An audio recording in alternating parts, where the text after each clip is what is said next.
Assalomu alaykum, hurmatli kimyogarlar.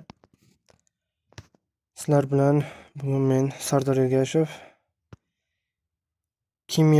Mega Kimyo 2022-yil mavzular ketma-ketligi bo'yicha yechimlarni ko'rib chiqamiz.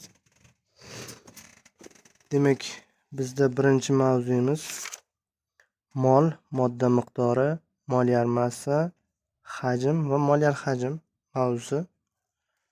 O'sha mavzudagi birinchidan 5-gacha bo'lgan masalalar yechimini ko'rib chiqamiz.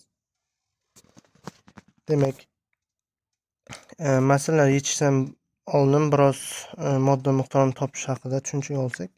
Demak, mana bu modda miqdorini topish formulalari keltirilgan doskada.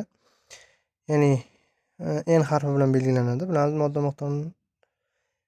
modda miqdorini topish uchun n teng m taqsim kichkina m taqsim katta m. Ya'ni bu yerda n modda miqdori molda ifodalanadi birligi. Kichkina m'imiz moddaning molyar massasi grammda o'lchanadi. Katta m'imiz moddaning molyar massasi katta m gram taqsim mol, kichkina m'imiz moddaning massasi hisoblanadi. Misol tariqasida bitta misol ko'rsak, misol 20 gram kalsiyning miqdorini toping desa, bizda kalsiyning molyar massasi davriy jadvalda berilgan 40 gram taqsim molga teng.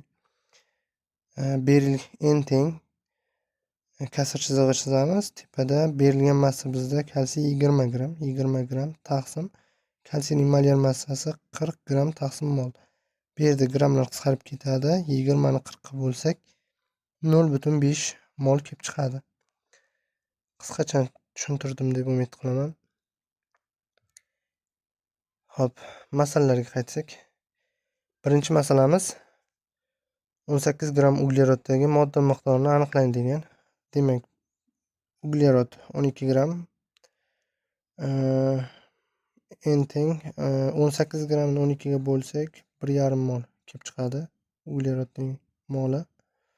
Demak, birinchi javobimiz, masalamizning javobi C javob bo'ladi. Ikkinchi masalamiz 40,20 gram alyuminiydagi modda miqdorini aniqlang degan. Demak, ikkinchi masala yechimi alyuminiy 27 gram, n teng 40,5 ni 27 ga bo'lsak 1,5 mol kelib chiqyapti. Demak, to'g'ri javob 1,5 mol.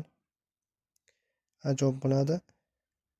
Uchinchi savolimiz 142 gram xlordagi modda miqdorini aniqlang degan. Bilamiz, xlor molekula holatda uchraydi, ikkita xlor holatda uchraydi. Massasi 71 gram. Modda miqdorini topsak, n teng 142 ni 71 ga bo'lsak 2 mol kelib chiqyapti. Demak, uchinchi savolimizning to'g'ri javobi D javob bo'ladi. To'rtinchi savol 27 gram suvdagi modda miqdorini aniqlang. Suv massasi 18 gram, n teng 27 ni 18 ga bo'lsak 1,5 mol kelib chiqadi. Demak, to'rtinchi savolimizning to'g'ri javobi B javob.